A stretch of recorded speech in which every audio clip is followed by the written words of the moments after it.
And we got to start things off with Dion Waiters. Dion actually spoke on some of the dynamics that played out after KD and Westbrook was down 3-1 in the Western Conference Finals. So he kind of gave some insight to that season.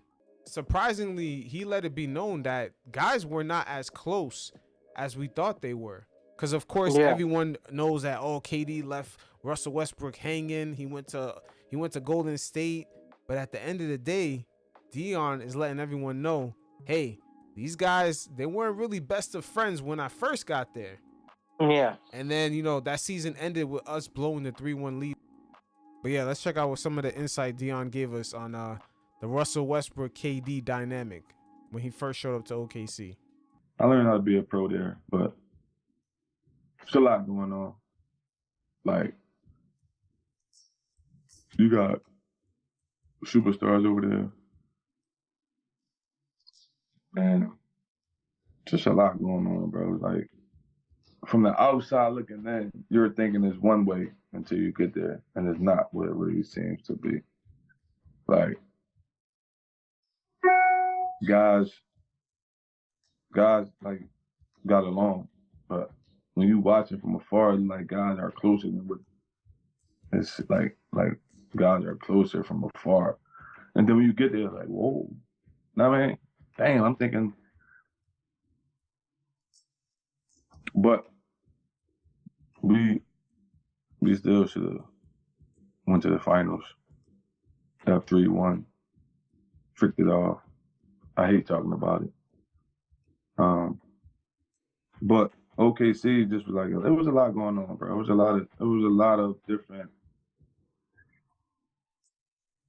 I want to say hitting agendas. It was just a lot of tension. I would just say tension. That's all. My man Dion sound like he's still on those edibles in Miami, man. Yeah. Yeah, he's legit. It's probably the way he just got the audio, but it was a dope interview. I mean, that is some real scoop, though. I'm not gonna lie, because people did not know that they had tension like that. At the end of the day, people did not know that, because from afar it looked like they were best friends, and the narrative was when Durant had went to Golden State was, wow, he left his boy hanging, and they were really not boys like that. But the thing is, people remember Kevin Durant thanking Russell Westbrook in his MVP speech. He did, but a lot of that, you see, Kevin Durant, OKC, we really never got to see the real him, because remember, they had him walking around with a Bible, and that wasn't his personality. So it was almost like, he just showed up to the league. They were OKC kind of was trying to brand him a certain way, especially entering into that market. There was a lot of phoniness with KD. You know what I mean? I'm not saying it was his fault, but I'm talking about his image. Like, he was trying to portray a certain image. He was walking around with the Bible everywhere, and it's like, where did that come from all of a sudden? So with this little scoop that Dion Waiters just gave us, I don't know. I don't think things were, of course we're seeing now things are not really as tight as everyone thought it was between him and Westbrook. And I think things were blowing up in that series where they blew the 3-1 lead with Westbrook making all these crazy decisions. I think Durant just had enough of it, man. Durant just had enough. And OKC wasn't going to do shit about it. They were invested into the whole Westbrook thing. They weren't or were invested? Because I feel like they were invested in the Westbrook thing. I said, yeah, my bad. I said they were invested into this whole Westbrook thing. Because you could tell the coach that they had, he never held Westbrook to any type of standard once KD left. They let Westbrook, stat pad, collect rebounds, triple-double machine, but a lot of that was kind of like forced. You know what I mean? It just wasn't organic. What's the name of the coach? Was it Billy Donovan? Billy Donovan. Yeah, he never really held Westbrook to a standard. But I'm gonna be honest, Westbrook was much more liked in the locker room than Kevin Durant. He was, but at the end of the day, if you were gonna win, think about it. KD went to the finals with Westbrook. Ever since then, we've seen James Harden, we've seen LeBron. We've never seen another superstar even come close to getting out of the first round with Westbrook. That's how good KD was. Yeah. You know what I mean? Like, he took that man to the finals. That man has not looked the same since losing to a rookie Donovan Mitchell in the first round, losing to Dame in that weak ass Portland Trailblazers team, which really wasn't that good. That was an overrated team. Yeah, that was an Dude, overrated Enes Kanter team. was their starting center. Enes Kanter was their starting center. Yeah, it's just Yeah. how the hell Westbrook got Carmelo and Paul George, and he has that deep team. That bench was pretty good. They had Steven Adams at center. Like, that was a decent squad. Nah, I don't think their bench was that deep. I'm gonna be honest. Like, from what I remember, the 2017 team we're talking about, right? Yeah, Or 2019. I think it was like 2018, probably 2019. 2019. But regardless, because I don't remember they having a bench. I thought they were just strong, like starting five. To be honest with you. yeah, but think about it. Regardless, they underperformed. They lost Yeah, to they rookie did. Donovan Mitchell the year before. Then they lost to Damian Lillard, which like you said, with Enes Kanter as the starting center. The next year, they had no business losing. Why is CJ McCollum and Dame eliminating Westbrook, Paul George, and Carmelo? That doesn't even make any sense. That don't even add up. That don't add up. But at the end of the day, these guys were not really tight. They were not really tight. And then things were kind of falling apart way before Durant made the decision to take his talents to Golden State. Both players are great in their own world. Both players are top of their positions. Like, when you look at all-time point guards and all-time small forwards, those two names always come up, right? But I think with Kevin Durant, more so than Westbrook, I think is much more of a leadership problem. And the problem with Russell Westbrook throughout his career is he did a little bit too much for no reason, if that makes sense. Yeah, it does make sense. But remember, once again, Billy Donovan never really that's the coach's that's the coach's issue to say, hey, you doing too much. I'm a wheel you back in. But he let Westbrook do whatever. Remember that playoff series against Ricky Rubio when Westbrook had like 42 points, and they was like, yo, but you took like almost like 30 shots, bro. Like, you know what I mean? Like, this is the whole Westbrook experience. And but the thing is, my bad. I just want to say this. They never give KD the kind of props that it made complete sense that he left OKC, because at the end of the day, Westbrook when you're trying to really win a championship, it proved to be difficult with Westbrook. We seen it play out. No other person got nowhere near even past the second round with Russell Westbrook. Well, KD's the only one. LeBron, no. James Harden, no. Who else played with Westbrook? We're about to see. James Harden and Westbrook made the second round. They made the second round, but they never got to the finals. They beat Oklahoma City Thunder in the first round with Chris Paul and Shai Gilgeous. And they lost to... Who did they lose to? They didn't lose to the Lakers. Who did they lose to in the second round? Oh, am I forgetting? But it might have been Denver or... no, they lost to LA in the second round. But think about it. KD with Westbrook making crazy ass decisions, not valuing his possessions, was up 3-1 against the legendary 72 win. Well, how many games they won? 74? 73. 73 win. 73 and 9. Yeah, 73 and 9 Golden State Warriors. You think any other player else, like, think about it, no other player outside of KD competed on that high of a level with Westbrook? Nowhere, not even close. No one has. But let me ask you this: has Westbrook had a team equivalent to those Kevin Durant 2016 run? Like, I don't think he's had a team you could say was equal. Like the James Harden Rockets, there's two firepowers, right? But let's be honest, that team was that team was built ugly. Well, look, let's put into proper perspective though. When you have LeBron and AD on your team, think about that. You got LeBron and AD. that right there should be enough. You know, no one's saying you should win a championship, but you should be competing at a high level with LeBron, AD, and Westbrook. And it didn't. But it's nowhere near. It didn't work out at all. But it's a team sport, right, bro? So as a team sport, on paper everything looks good. Let's be honest. Like if I bring three big names together, it's gonna look good. But there's only one basketball, and you're gonna have LeBron and Westbrook kind of like. LeBron and Westbrook without the basketball are kind of useless. Like Russell Westbrook, his best attributes, in my opinion, is his his rebounding and passing abilities, his availability to create plays on the open floor. I think we can all agree on that.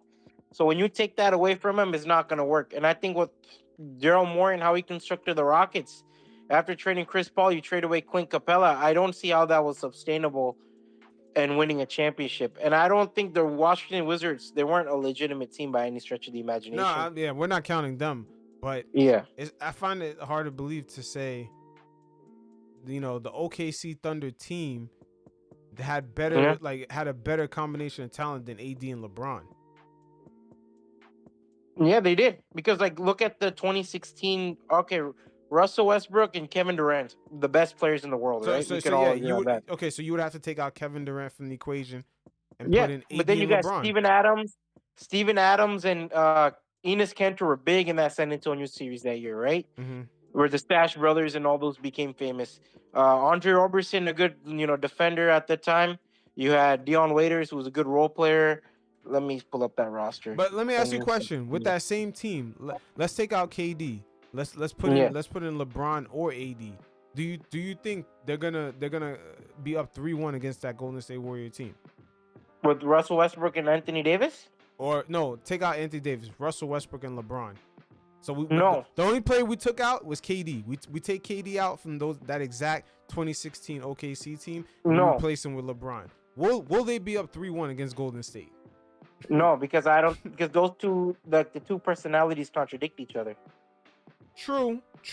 But again, that shows you how moldable Kevin Durant fits with any team in the NBA. Yeah, he'll do exactly what he's doing. But I agree with you, bro. That's why I say, like, when it comes to off-ball abilities, right? Like, LeBron and his longevity is impressive. Russell Westbrook and his longevity is impressive. James Harden and his longevity is impressive.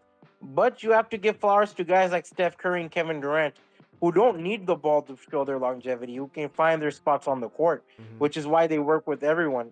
That's why Kevin Durant and Steph Curry worked pretty well. If Kevin Durant and Kyrie were healthy, and all the fiasco about coronavirus and all the drama that went on during the Brooklyn Nets, if that wasn't a factor, maybe Brooklyn could have won a championship. But we don't live in a maybe world. Phoenix and Kevin Durant, when both of them are healthy, work very well together. Those are rare comedies, bro. Like, those are rare to have an off-ball player who just fits in every team like a glove. True. But again, I'm giving KD his flowers. That's how good he is. That's how good he is, man. Because I'm telling you, to have a guy like that be the only player really to elevate Westbrook and have him playing at the highest level like that, we still have not seen it afterwards. And we can't say Westbrook is not playing with some good talent around him. You know what I'm saying? Wait, hold on. And I'm not saying for Westbrook to be competing to win a championship. I'm talking about just to compete at a high level, just a level that they're competing at. Because think about it, KD didn't win a championship with Westbrook, but they competed on a high level. And we haven't seen Westbrook compete at that same level with just, equivalent talent. You have AD and LeBron on your team, and you guys are looking like play-in or just not even in the playoffs or a first round exit. That's what I mean. But let me tell you this. Paul George's best season was next to Russell Westbrook, regardless of which way you look at it.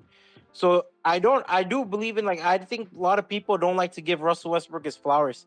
The guy does elevate his team members. Even on this Denver Nuggets teams, he elevates the bench big time in this season so far. Russell Westbrook does a good job in elevating his team members big time. Yes, I agree. 100%. What I'm saying because I think a lot of people who hate on Russell Westbrook don't like to give him his flowers. I think Russell Westbrook, when he's on the court, sure, he does a lot of the rebounding and it could be stat padding. But I think when he gets to rebound, you see the floor, you see the basket open up much more because then the whole team is playing at a faster pace. Correct. But again, let's wheel it back to Billy Donovan. You're right. Westbrook does have impact. But again, remember how he was playing under Billy Donovan in OKC. Hey, my man is checking the stat sheet in the middle of the quarters to see the triple-double. He's allowed to do whatever he wants. That's the only difference. Now, it's not even about Russell Westbrook's talent. It's about the freedom that he has, the freedom to do anything he really wants. Because the NBA, it has a weird hierarchy. Because it comes player, star player, then co-star, then coach. It's no longer coach above everybody else. So in OKC, it was really Durant, Westbrook, then the coach. And some coaches in the NBA, I don't know if Billy Donovan didn't have the leverage at the time. They're scared of their stars, man. They're scared, to make them angry, and then they might end up getting fired. So I don't really know his position at the time, but Russell Westbrook in Denver is really the coach above Russell Westbrook. You think Westbrook has the breathing room not to listen to the coach? Now the coach can actually take Russell Westbrook's proper talents and have him utilize it on the court in a structured way. But in OKC, that was not happening. Even when Durant was performing at the highest level, up 3-1 against OKC, you can go back in that series and look at it. Westbrook was doing a lot of clusterfuck dumb shit. Yeah, but I also think there was no talent at that time in that Oklahoma City Thunder team that could equivalent to Russell Westbrook. Like, okay, we talk about kind of the first year of Paul George. Paul George was in and out of the lineup. From what I remember, Carmelo Anthony was just an awkward fit. So it did give Russell Westbrook much more of the freedom to operate however way he wants. Because there's no second offense after the 2016, 2017. Those rookie Sabonis and Victor Oladipo didn't become the most improved All-Star that we know him today, right? Mm-hmm. So it obviously, like, that team and the way it was structured, became a one-man show, which is why you had that legendary triple-double season, his MVP season. It became a one-man show. Second season, you didn't really see Paul George take over the mantle. Third season, Paul George became an MVP player, but like I said, a lot of his playmaking, Russell Westbrook really opened the floor for Paul George to become the dominant player, and arguably his best season. Like, I think Paul George probably benefited them. If you talk about every co-star Russell Westbrook has played with, there's no denying a guy who benefited the most is Paul George. And this is like prime Russell Westbrook, you know what I mean? Mm-hmm. And like, I think when you talk about kind of the coaching dynamics with Russell Westbrook, bro. The thing is, bro, how can you tell a top 6 player, top 5 player, like, yo, you need to take less shots? Like, how can you tell an MVP to take less shots? You know how you could tell him? When they How? lose to a rookie Donovan Mitchell in the first round. Why is it that man's first year in the NBA and he's eliminating you? Yeah, You're Russell Westbrook. You've been to the finals. You were up 3-1 against Golden State in 2016. You eliminated the Spurs in 2012. You have too much experience to be getting eliminated by a rookie Donovan Mitchell in the Utah Jazz. You have too much experience to get eliminated by Damian Lillard and CJ McCollum. Come on, man. Those guys should not even be competition for where you I at. agree. Like I said, bro, we live in an era like NBA. The NBA we grew up with is much more of a player freedom, player dominated NBA, right?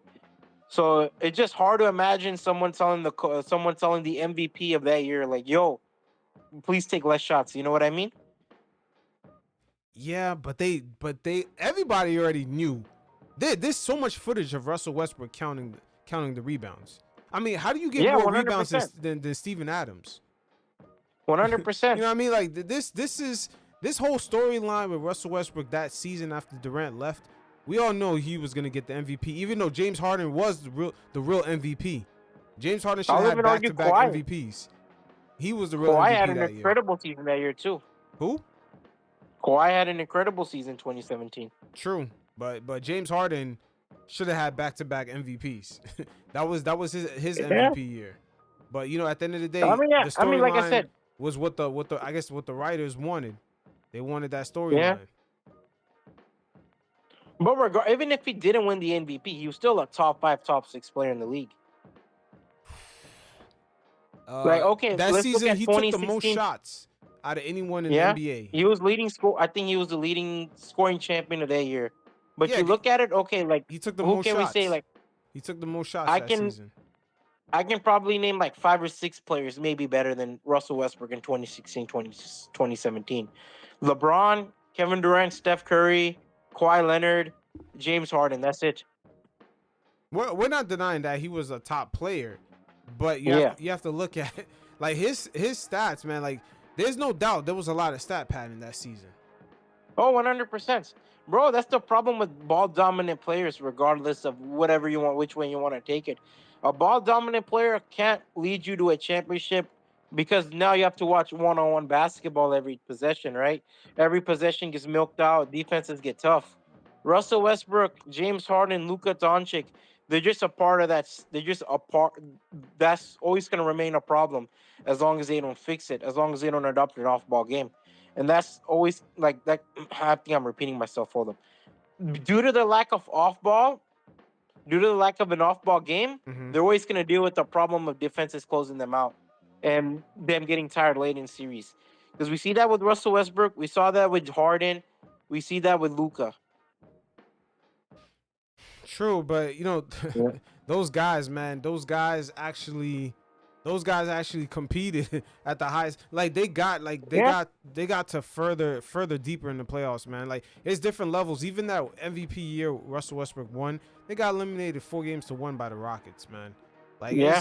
it's just I don't know how to explain it, but it's just you know it's like man, he took the most shots out of anyone in the NBA.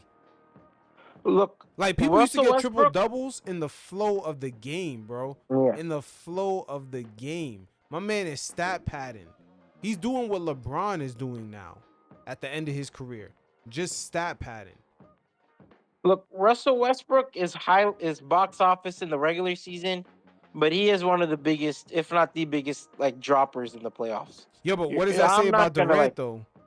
Durant, that was his wingman, and Yeah, Durant took him to the finals, and he was up 3-1 against Golden State. yeah, That shows you how Durant is really, it's unfortunate for, some of the decisions Durant made with his career and also yeah, LeBron being in the league at the same time. But Durant is really one of them. Like he's really one yeah. of like Durant the top is an all-time 1% player, of the NBA players.